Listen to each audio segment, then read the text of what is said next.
En estos momentos vamos a escuchar la palabra de Dios. Dispón tu corazón para que el mensaje llegue hasta lo más profundo de tu ser.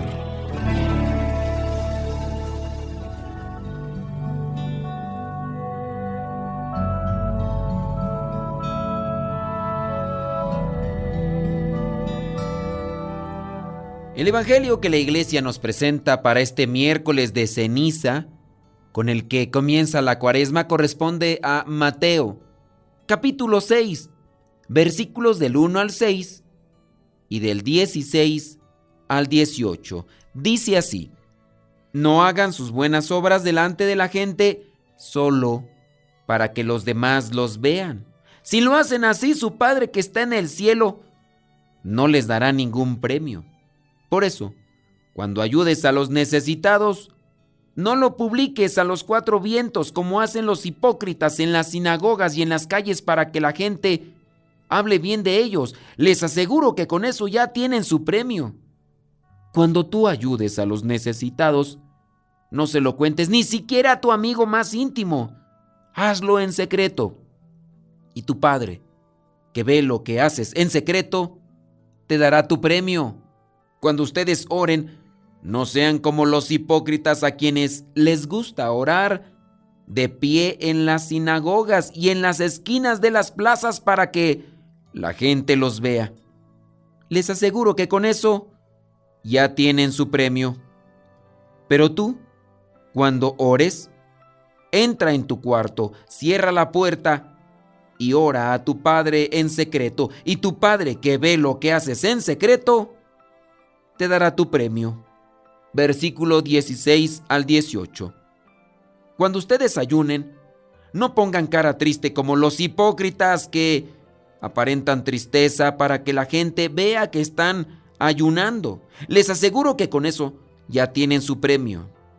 Tú, cuando ayunes, lávate la cara y arréglate bien para que la gente no note que estás ayunando. Solamente lo notará tu Padre que está en lo oculto, y tu Padre que ve en lo oculto te dará tu recompensa. Palabra de Dios. Te alabamos, Señor.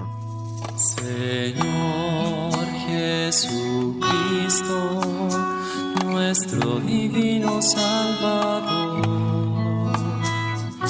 gracias te damos por tu infinito amor. Te escuchamos en la palabra, te recibimos y adoramos en la Eucaristía, te servimos en los hermanos. Que seamos misioneros como lo quieres tú, enseñando a los hombres el fuego de tu amor.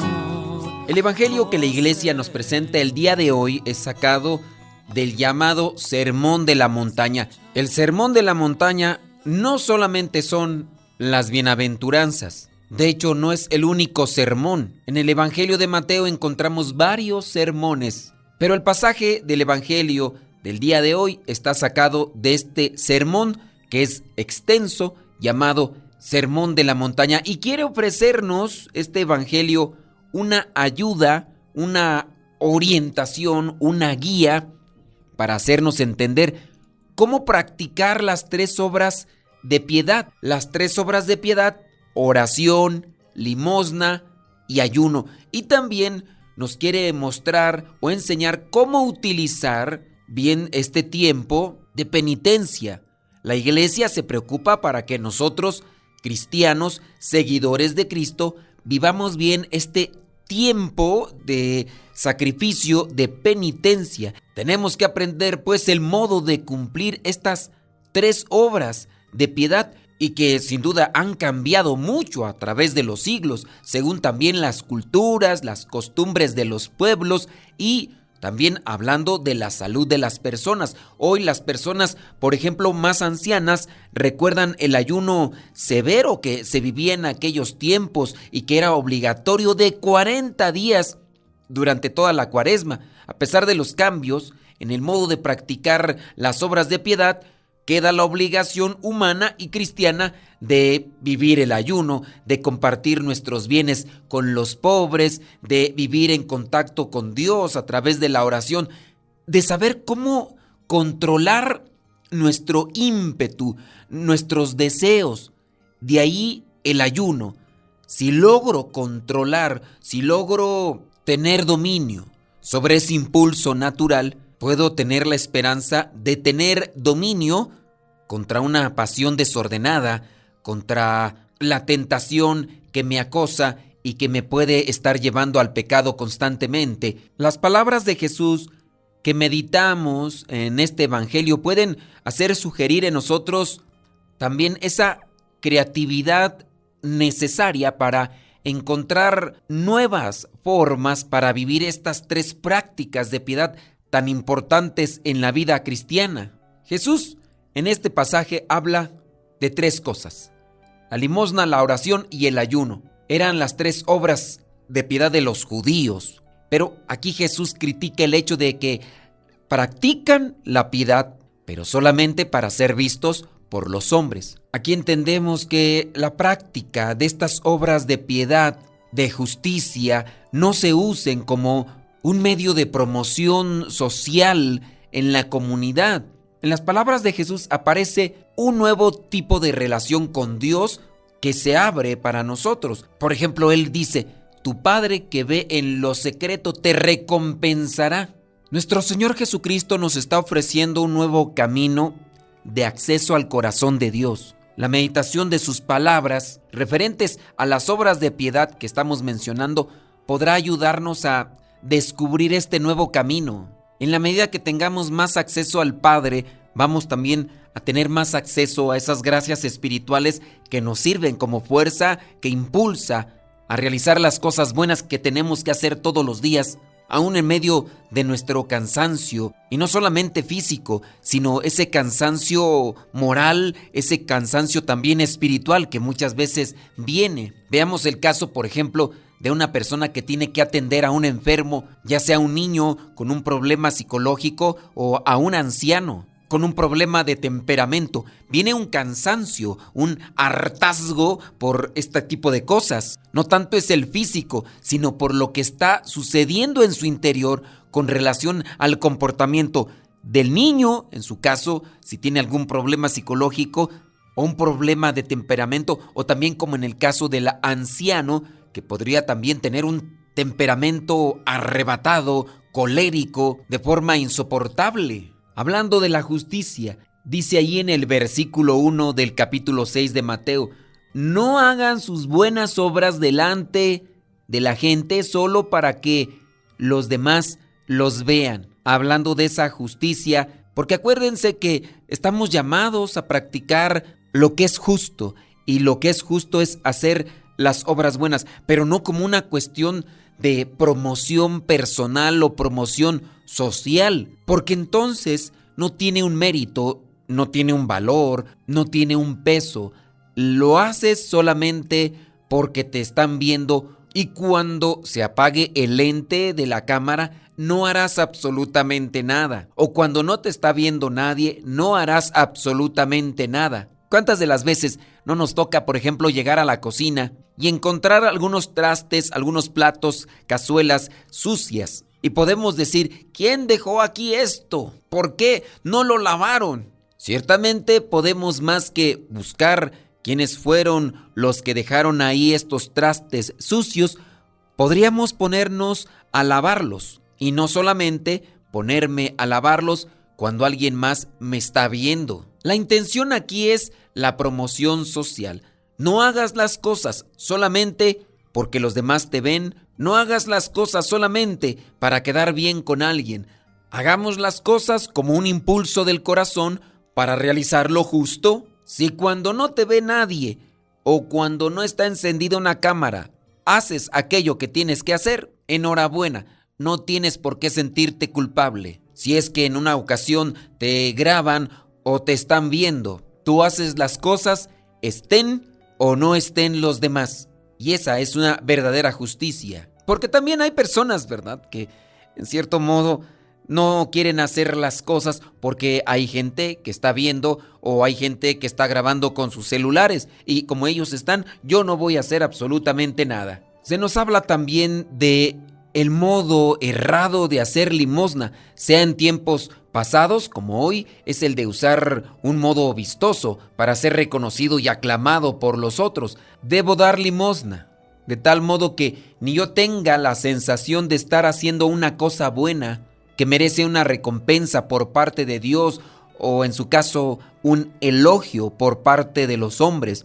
La limosna es una obligación, es una forma de compartir algo que tengo con aquellos que no tienen nada. En una familia, lo que es de uno debe ser de todos. Jesús elogia en algún momento a la viuda que daba hasta lo que era necesario cuando depositaba aquello que tenía, como esas 2 moneditas de cobre. La intención será siempre la que estará pesando nuestras acciones. El otro modo de piedad, la oración. Hablando de algunos modos equivocados de orar, Jesús menciona algunos usos y costumbres raras que se daban en aquella época, cuando se tocaba, por ejemplo, la trompeta para la oración de la mañana, lo que también era para la oración del mediodía o de la tarde. Había gente que le gustaba encontrarse en mitad de la calle para orar así, de manera solemne, con los brazos abiertos, haciendo así para que los demás le miraran y que fueran considerados de esa forma gente piadosa. Otros, estando en la sinagoga, usaban posturas extravagantes para llamar la atención de la comunidad. Y si nos damos cuenta de aquellos usos y costumbres de los tiempos de Jesús que viene a señalar como equivocados, también se dan en nuestra actualidad. Y puede ser que nosotros ya los hayamos abrazado y ni nos hemos dado cuenta. Para no dejar dudas, Jesús dice que se necesita orar en secreto, solo delante de Dios Padre. Ninguno te verá, incluso para los otros.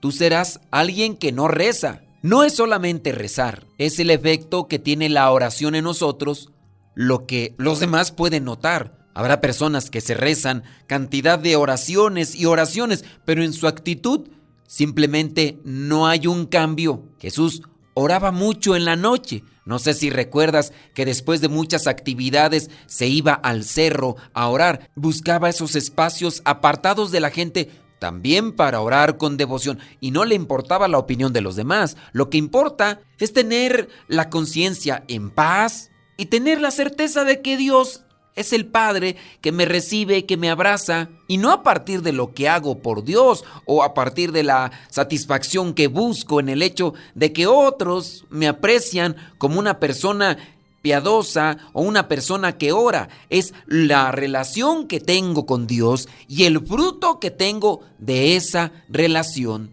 Que el Señor nos ayude, que el Espíritu Santo nos ilumine y que podamos encontrar esas vías para poder ser mejores cristianos cada día. Espíritu Santo, fuente de luz, ilumínanos. Espíritu Santo, fuente de luz, llénanos de tu amor. La bendición de Dios Todopoderoso, Padre, Hijo y Espíritu Santo, descienda sobre cada uno de ustedes y les acompañe siempre. Soy el Padre Modesto Lule, de los misioneros servidores de la palabra. Vayamos a vivir el Evangelio. Lámpara es tu palabra para mis pasos. Ahora les compartimos una explicación sobre el tiempo de Cuaresma con el Padre José de Jesús. Palabra para mis pasos. Comenzamos diciendo que la Cuaresma es un tiempo de preparación para la Pascua, que es la fiesta más importante de la Iglesia, en la que celebramos la resurrección de Cristo. Pero para que este tema sea más fácil de comprender, utilizaremos el método de preguntas y respuestas, utilizando las que ustedes, amable público, nos han enviado. Así que comenzamos. ¿Está listo, David? Así es, padre. Hay que empezar por el principio preguntando ¿desde cuándo existe la Cuaresma? Y la respuesta es casi desde los inicios del cristianismo. En un principio el tiempo de preparación tuvo variantes, pero finalmente quedó en 40 días. Y otra pregunta que podría surgir, ¿por qué 40 días? Bueno, pues porque en la Biblia el número 40 significa tiempo de preparación. Así lo podemos ver, por ejemplo, en los 40 días del diluvio, los 40 días que estuvo Moisés en el monte Sinaí, los 40 años que pasó el pueblo de Israel en el desierto y sobre todo los 40 días que Cristo estuvo en el desierto antes de comenzar a predicar. Así que el número 40 nos recuerda que estamos en un tiempo de preparación para algo importante. Y del número 40 se derivó el nombre Cuaresma. Y una pregunta también que es muy importante, ¿por qué la Cuaresma se mueve de fecha y no tiene una fecha fija? Bueno, pues ni la Pascua ni la Cuaresma tienen fecha fija. La Pascua o Resurrección de Cristo están relacionadas con el calendario agrícola y la primavera. Para calcular su celebración se toma en cuenta al sol y a la luna. La Pascua se celebra el domingo de la primera luna llena de primavera. Una vez encontrada la fecha de Pascua, se cuenta hacia atrás 40 días, sin contar los domingos, y así se encuentra la fecha del inicio de la Cuaresma, el miércoles de ceniza. Así que amigos, ¿por qué varía este tiempo de Cuaresma? Recuerden, porque la Pascua se celebra la primera luna llena de primavera y esto es lo que hace que las cosas vayan teniendo forma. Cuento la luna primera llena de primavera, 40 días hacia atrás, como dijiste muy bien, Bernardo, sin contar los domingos, y así llegué al miércoles de ceniza. Vamos con la siguiente pregunta, David. Así es, amigos, hay que preguntarse, ¿es suficiente con ponerse ceniza en la cabeza para cumplir con la Cuaresma? Y la respuesta es no, no es suficiente. La ceniza es solo un signo de compromiso para ser mejores y dejar atrás lo malo. Concretamente, ¿qué dice la Biblia sobre la ceniza? Miren, el libro de Jonás nos dice que las personas que estaban arrepentidas por sus pecados colocaban su rostro cerca de la tierra, se ponían ceniza en la cabeza e incluso solían utilizar una vestimenta burda llamada sayal. Por eso la ceniza, de acuerdo a este libro de Jonás, significa que estamos arrepentidos de nuestros pecados. Es un signo de compromiso, de cambio y de conversión. Además significa que haremos el esfuerzo, nuestro mejor esfuerzo por mejorar. Así que te quede muy claro, la ceniza nos ayuda a recordar que sin Dios el ser humano es como el polvo. Por eso al recibirlo escuchamos la frase, recuerda que polvo eres y al polvo volverás. Afortunadamente quien está cerca de Dios deja de ser simple polvo y tiene la vida eterna. La ceniza nos ayuda a decirles a los demás que Cristo padeció y murió por nosotros y que por eso también nosotros intentamos vivir sirviendo a quienes nos rodean, entregando la vida por ellos, y si así lo hacemos, seguramente resucitaremos también como Cristo lo hizo. También se puede decir, al momento de recibir la ceniza, arrepiéntete y cree en el Evangelio. Esta siguiente pregunta yo la hacía de pequeño a mi mamá. ¿De dónde se trae la ceniza, mamá? ¿Hay fábricas de ceniza? Y bueno, la respuesta es que no. No hay fábricas de ceniza ni tampoco se vende en las tiendas. La ceniza se prepara en cada parroquia quemando las palmas del Domingo de Ramos del año pasado. También se pueden quemar estampas deterioradas e incluso la ropita del Niño Dios que ya no se va a utilizar. Cada sacerdote quema con mucho respeto esos elementos, luego aplasta muy bien lo que quemó para que quede convertido en polvo. Y después de eso se cuela para que solo quede el polvito muy finito, sin pajitas o basuritas. El miércoles de ceniza, antes de usar la ceniza, el sacerdote la bendice. Yo creo que más correctamente se cierne, porque colar es como cuando lleva algo de líquido, ¿no? En cambio cernir, ahí nos imaginamos a las mamás cerniendo la harina para hacer los pasteles, ¿no? Continuamos con la siguiente pregunta, Bernardo. ¿Y por qué se queman las estampitas y la ropita del niño Jesús? Pues porque todos los objetos devocionales que fueron bendecidos no se pueden tirar a la basura así como así, se deben tratar con mucho respeto.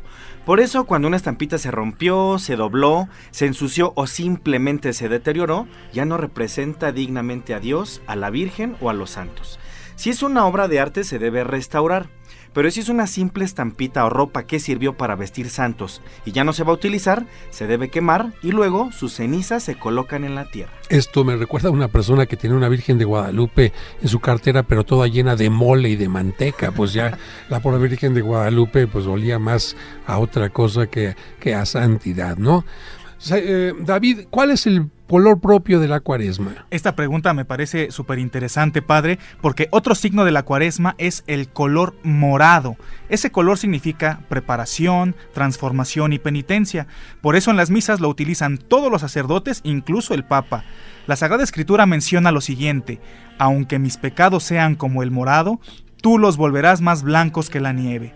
La Cuaresma utiliza el color púrpura o morado para decirnos que con el arrepentimiento, la penitencia y la gracia de Dios podremos purificar nuestra vida y convertirla de púrpura a blanco. Por esta razón, durante la Pascua la liturgia utilizará el color blanco. Otra pregunta ¿es cierto que durante la Cuaresma se suprimen algunos cantos? Si tú piensas eso, pues estás en lo correcto. Durante la Cuaresma se suprimen 2 cantos festivos en la celebración de la Santa Misa.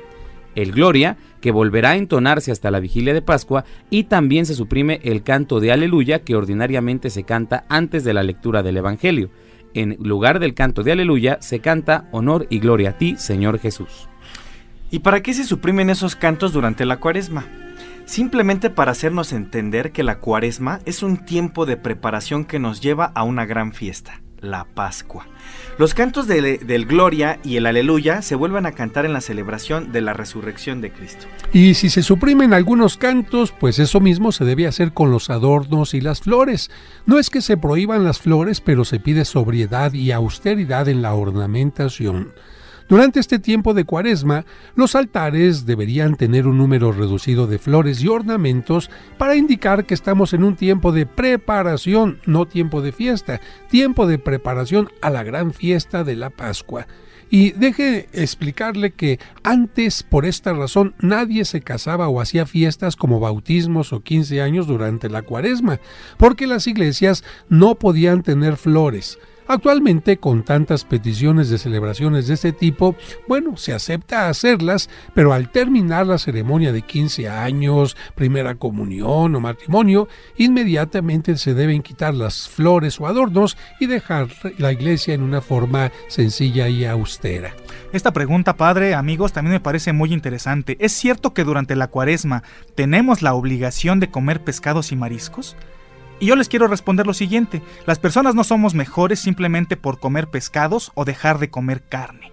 ¿Por qué se comía pescado en la Cuaresma? Bueno, esto lo vamos a explicar un poco más ampliamente, empezando por decir que la Cuaresma tiene como características principales el ayuno y la abstinencia. ¿Pero qué es el ayuno, Raúl? El ayuno se entiende como una comida fuerte al día y 2 muy sencillas. Y pongan mucha atención, amigos. Solo hay 2 días obligatorios de ayuno. Y 2 días nada más. Es correcto, padre, para que la gente salga del error, porque muchos están en ello. Y esos días son el miércoles de ceniza y el viernes santo. Bernardo, ¿el ayuno es obligatorio para todas las personas, para todas las edades? No, padre. El ayuno es obligatorio para las personas que tienen más de 18 años y menos de 60. No están obligados a ayunar las personas enfermas o las que tienen una dieta especial. O sea que yo ya me pasé de ese tiempo, ya no estoy obligado, aunque bueno, si deseo hacerlo, puedo unirme a esta intención de muchas personas. ¿Qué es la vigilia? Vigilia es comer pescado. Miren, la iglesia invita a los fieles a que los viernes, por ser el día de la muerte de Cristo, nos alimentemos en forma austera y nos abstengamos de comer carnes rojas. Y aquí viene lo del pescado. Pensemos que en los tiempos antiguos todas las poblaciones estaban muy cerca de ríos, lagos o lagunas. Esto permitía que los pobres, que no tenían un terreno para sembrar o animalitos que domesticar, que los pobres tuvieran que comer. ¿Por qué? Porque ya lo he dicho, no tenían animales para criar ni tampoco campos que sembrar, pero podían acercarse a las aguas y pescar. Por esa razón se consideraba al pescado como el alimento de los pobres. Durante la Cuaresma, la iglesia no invita a comer pescado, sino a alimentarse en forma sencilla. No se trata de que comamos cosas que no nos gusten, porque hay muchas cosas a base de pescado, huevo o vegetales que son muy sabrosas. ¿Y para qué pide la iglesia que comamos en forma sencilla o como los pobres? Bueno, porque al comer cosas menos costosas podemos ahorrar un poquito, y ese poquito que ahorramos debemos dárselo a los pobres. Así, la abstinencia de cosas costosas nos permite ayudar a los más necesitados. Y aquí puede surgir una pregunta interesante. ¿A partir de qué edad obliga a la abstinencia. Ah, y él va a decir a lo mejor la misma del ayuno. ¿Cuál era la del ayuno? De 18 a 60. Ah, ¿y la abstinencia será igual? No, padre, no es igual. La abstinencia obliga a partir de los 14 años, aunque es conveniente invitar a los niños a participar de ella. ¿Ya oyeron? Porque alguien va a decir, mamá, yo tengo 8, yo tengo 7 y quiero comer carne. Bueno, yo creo que hay que invitar a que los niños también sean solidarios, ¿no? Así es, padre. Las personas enfermas, eso sí, ellas están exentas de ayuno y abstinencia. Bernardo, ¿la abstinencia o vigilia se puede cambiar por otras cosas? Como diría el buen Chabelo, ¿se puede catafixiar? Así es, padre. La abstinencia de carne se puede cambiar por cosas como dejar de fumar, dejar de tomar alcohol, dejar de ver algún programa de televisión, para platicar con los hijos, hacer una buena obra a favor de los necesitados, leer la Biblia, etcétera. Y recuerden que comer pescado o mariscos muy caros no es cumplir con la vigilia. Así es. Y bueno, a lo mejor algo que sería más difícil que dejar de comer carne. A ver, es la hora de comida. Dejen su tablet, dejen su iPhone apagado y vamos a platicar en familia. Bien, pues ya hablamos sobre la importancia del ayuno y la abstinencia, pero falta hablar de otra característica muy importante de la Cuaresma, y esa es la oración. El diálogo con Dios, porque mediante la oración el espíritu crece y se transforma, y durante el tiempo de la Cuaresma la Iglesia nos propone una oración especial que es el Via Crucis de los viernes, una práctica netamente cuaresmal que puede sustituir el rosario. Y para concluir esta parte, terminamos mencionando otras características importantes de la Cuaresma. David. Así es, padre. En este tiempo de Cuaresma no puede faltar la reflexión, momentos de silencio o meditación a solas ante el Santísimo Sacramento o en un retiro. Una buena opción son los llamados ejercicios espirituales, en los que se invita a los fieles a una reflexión profunda, a un análisis de la propia vida y a un examen de conciencia.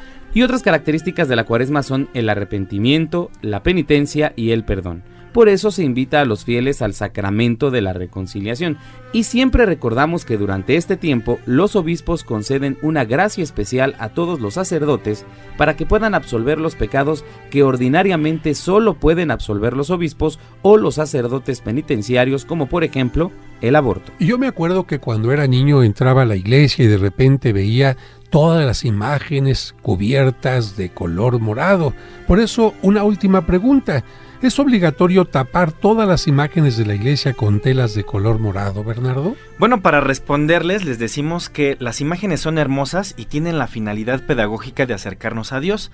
Pero para que durante la Cuaresma no haya nada que nos distraiga, era costumbre taparlas todas para que nuestra mente se concentrara en lo que nos pide la Cuaresma.